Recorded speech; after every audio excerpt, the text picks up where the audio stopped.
சின்ன வயசுலயே அவரோட இரட்டையிலை சின்னத்தை காட்டுறதுக்கு எங்க வீட்டுல இருக்கிற செடியில இருக்கிற இரட்டையிலையை பிடிக்கிட்டு நான் தலைவர் மாதிரி காட்டிட்டு ரோடோட ஓடினார். அப்படிப்பட்ட எனக்கு புரட்சி தலைவரால் உருவாக்கப்பட்டு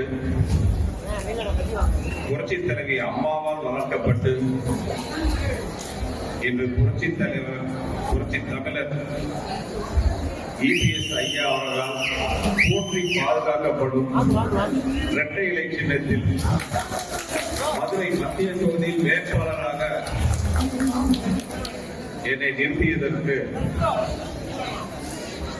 மதிப்புக்குரிய அனைத்து இந்திய அண்ணா திராவிட முன்னேற்ற கழகத்தின் பொதுச் செயலாளர் அண்ணன் எடப்பாடியார் அவர்களுக்கும்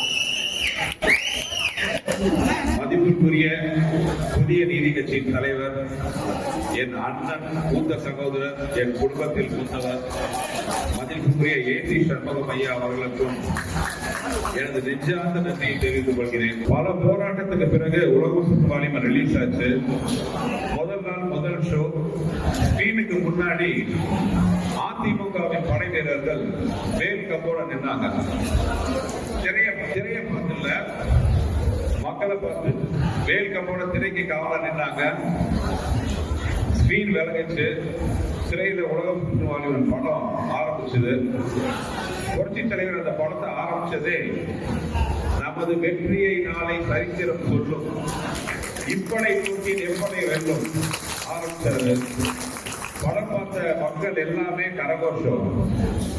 காவலுக்கு நின்ன அதிமுகவின் செயல் வீரர்கள் படை வீரர்கள் முகத்துல வெற்றி புன்னகை, சாதிச்சோங்கிற வெற்றி புன்னகை. அந்த புன்னகை தான் புரட்சி தலைவரோட முதல் வெற்றி புள்ளியா அதிமுக காமிச்சது.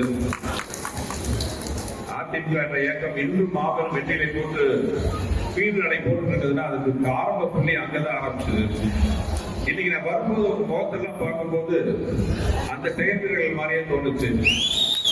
அவங்க வேறு கம்பியை சொன்னாங்க, நீங்க உங்க முகத்துல அன்பும் மனசுல உறுதியுமா நிக்கிறத பார்க்கும்போது வெற்றி உறுதிங்கிற நம்பிக்கை எனக்கு தெரியுது. இப்போ அந்த பாட்டை நம்ம பார்க்கறதா இருந்தா நமது வெற்றியை 4ஆம் தேதி சரித்திரம் சொல்லும், இப்பனை தோன்றி எப்பனை வெல்லும் அப்படிதான் இப்ப நம்ம பாடலாம். ஏன்னா இந்த வெற்றியை உறுதிப்படுத்துவதற்கு தேர்தல் கமிஷனே டேட் அனௌன்ஸ் பண்ணிருக்காங்க. தேர்தல் நடக்கிற நாள் 23/2 இரட்டை இலையை குறிக்கும். அதுல இருக்கிற 3 புரட்சி தலைவர் எம்ஜிஆர் 3 எழுத்து, புரட்சி தலைவி அம்மா 3 எழுத்து, அண்ணன் EPS 3 எழுத்து, தலைவர் ACS 3 எழுத்து, NDA 3 எழுத்து. இதுக்கு சீக்கிரமா வரப்போற வெற்றி 3 எழுத்து. அதனால நமது வெற்றிங்கிறது உறுதி செய்யப்பட்ட ஒரு விஷயம். திமுகங்கிறது ஒன்றும் பெரிய அசைக்கூடிய விஷயமே இல்லை. அவங்க பலமே தங்களை பலமா இருக்கிற மாதிரி காட்டிக்கிறது தான். அப்படி அவங்க அவ்வளவு பலமா இருந்தா எதுக்கு 24 கட்சி கூட்டணி தேவை? ஒண்ணு சொல்றேன், கூட்டமா இருக்கிறதெல்லாம் கூட்டணி கிடையாது, கூடி இருக்கிறது தான் கூட்டணி. நம்ம கூட்டணி மாதிரி இது அன்பால சேர்ந்த கூட்டணி, பண்பால சேர்ந்த கூட்டணி, கொள்கையால சேர்ந்த கூட்டணி. அந்த கூட்டணி மாதிரியா அவங்களுக்கே தெரியும். கூச்சல், குழப்பம், பிரச்சனை, வேட்பாளர்கள் மாற்றத்தில் ஒன்று அத்தனை. என் பாஷையில் சொல்ல போனா பில்டிங் ஸ்ட்ராங், ஸ்டேட்மெண்ட் வீக். என் பர்சனல் டைலாக் போட்டு எனக்கு வாழ்க்கையிலே சிரிப்பா இருக்குது. நேரக்காமே சுருக்கமா முடிச்சுக்கிறேன். முதல் நாள் மதிப்புக்குரிய தமிழக முதல்வர் மதுரைக்கு வந்திருந்தாரு, பேசினாரு. அதுல மத்திய அரசு மதுரையை வச்சுதான் சொன்னாரு. இதை கேட்கும்போது சிரிப்பு தான் வந்துச்சு. உண்மை என்னன்னா நம்ம எல்லாத்துக்குமே தெரியும். 2015 ஸ்மார்ட் சிட்டிங்கிற ஒரு ஸ்கீம் வந்துச்சு. இந்தியாவின் தலை சேர்ந்த 100 நகரங்களை முன்னேற்றத்துக்காக மத்திய அரசால் கொண்டு வரப்பட்ட ஒரு ஸ்கீம். அந்த ஸ்கீம்ல மதுரை இடம்பெற்றுச்சு.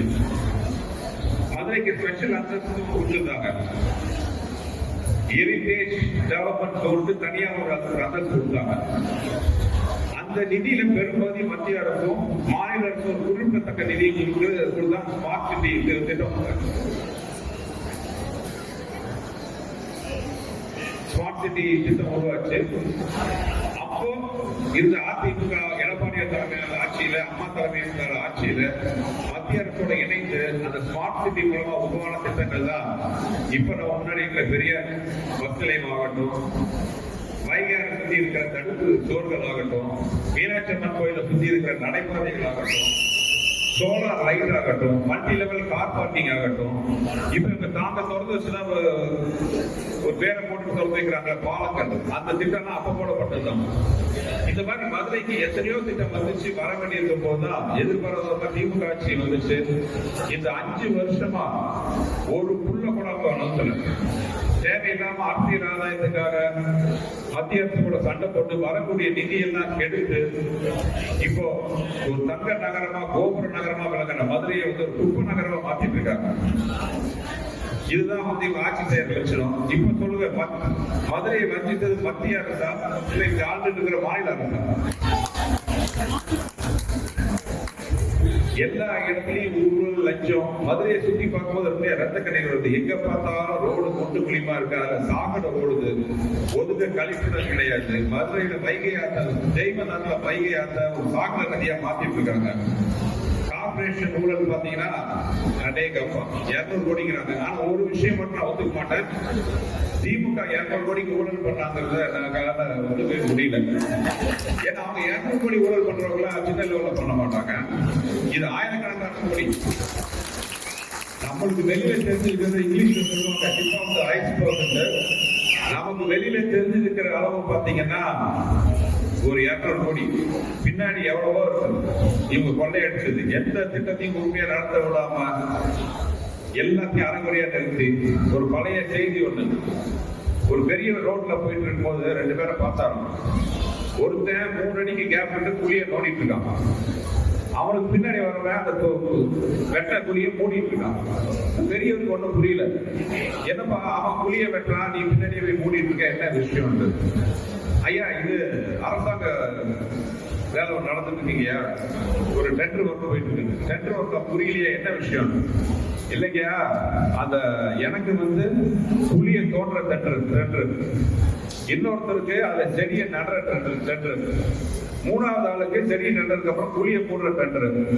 நானும் 3வது ஆளும் கட்டி கரெக்டா பேசி கொடுத்துட்டு டெண்டர் கொடுத்துட்டாங்க.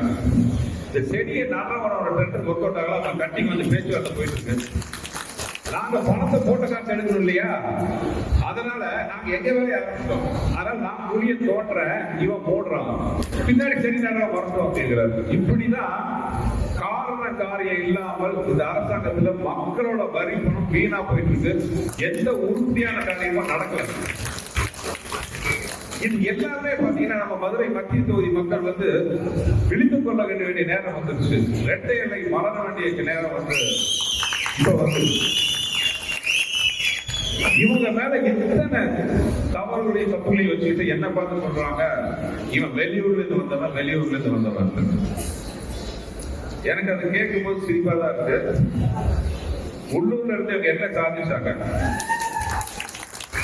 5 வருஷம் நான் வந்து மதுரை வந்ததிலிருந்து எத்தனையோ பொதுமக்களை பாக்குறேன், எத்தனையோ வியாபார புள்ளிகளை பாக்குறேன், பெரிய மனிதர்களை பாக்குறேன், சராசரி மனிதர்களை பாக்குறேன், டீ கடையில மனிதர்களை சந்திக்கிறேன். எல்லாரும் சொல்றது இந்த 5 வருஷமா வந்து இந்த தொகுதி எம்எல்ஏவை பார்த்ததே இல்லை.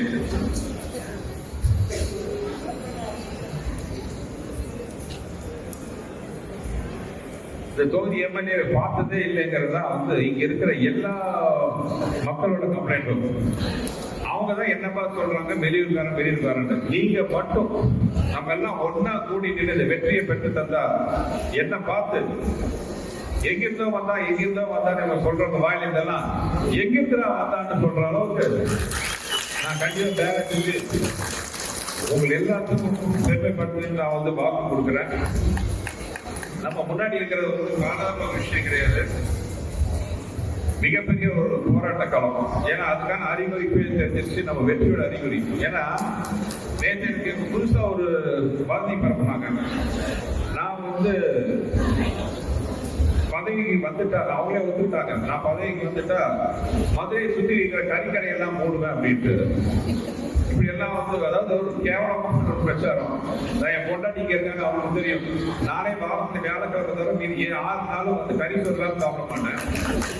மதுரைக்கு வந்தோம் எனக்கு ரொம்ப சந்தோஷம். போனா கறி தோசை சாப்பிட்ற சந்தோஷம். என்ன பார்த்து இப்படி சொல்றாங்க, நம்ம ஜெயிச்சோன்னு மிகப்பெரிய விருது கொடுப்போம், கறி விருது. அது இந்த மாதிரி பொய் வந்து பரப்புறவங்களையும் கூப்பிடுவோம். அதனால அவங்க பொய் பிரச்சாரம் ஆரம்பிச்சது சரி. பணமே கொடுக்க மாட்டேன்னு சொல்ற சில பேர் பாத்தீங்கன்னா இப்பவே முதல்ல சேர கொடுத்துருக்காங்க அவங்க நாற்காலி காப்பாற்றுறதுக்கு. அந்த நாற்காலி ஓட்ட நாற்காலி. ஸோ இதெல்லாம் வந்து அவங்க நம்மளை பார்த்து பயந்ததுக்கான முதல் படி. அம்மா சொன்னாங்க, மக்கள் தான் நமக்கு எஜமானர்கள். அதை நம்ம மனசு நிறுத்திக்கணும்.